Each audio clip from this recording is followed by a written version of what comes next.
Hi guys, so this is going to be the last video that me and Cece are going to be making for our General Chemistry 1. So welcome to the official final Annie and Cece chemistry laboratory video.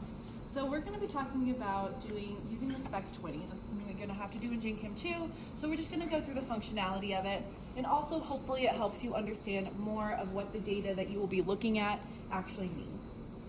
So lots of dials and things happening here on the Spec20. The first thing you're going to notice here is the wavelength. So this is going to tell you the wavelength of light that is passing through the sample that we put in. So when you are when you're looking at your data, it starts at around 460 nanometers. So that is the wavelength of light that is going to be passing through when we do this. If you look down here, you'll see that there's a filter. When you are working from 340 to 599 nanometers, it needs to be flipped to the left. As soon as you go higher to that, you have to flip it to the right or you won't get any good data. Now, before you actually collect any data, you have to zero out the Spec20. And you have to do this for each wavelength of light. So first, take some of your chem wipes and you're gonna clear off your blank sample, which is literally just DI water on your cuvette.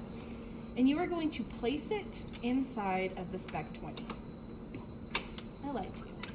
The first thing you are going to do is you are going to turn this left knob so that the dial is right at 0. So if you look here at the reading, the top numbers are your percent transmittance, which is what we're interested in this lab. It's right at 0. Then I'm going to open this. I'm going to put my blank inside. I'm going to shut it. Then I'm going to come over here to the right knob and I'm going to turn it until it's right at 100%. Now I am ready to collect an actual sample. So I'm going to pull this blank out and I'm going to grab my blue dye. I'm going to clear it off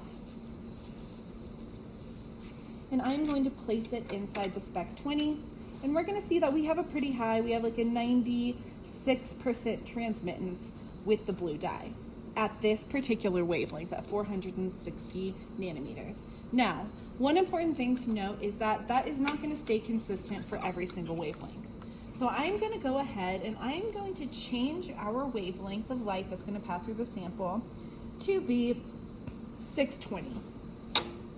Because I went above 600, I had to flip the filter over. I'm going to take my blank, I'm going to clear it off again, and I'm going to zero out and recalibrate my Spec20. So you'll notice it is really not calibrated. So I have to turn it until I get to that 100% transmittance. Once that's calibrated again, I am ready to do a reading with my actual dye. So I'm going to clean off my cuvette and I'm going to place it inside the Spec20. And so you see at 600 nanometers, we only have about 10% of transmittance of light. That means that the majority of our light, about 90%, is being absorbed. I hope that makes sense. If not, it will hopefully make more sense after recitation. But you guys have been a delight. Thank you for a wonderful semester, and hopefully we'll see you back here in the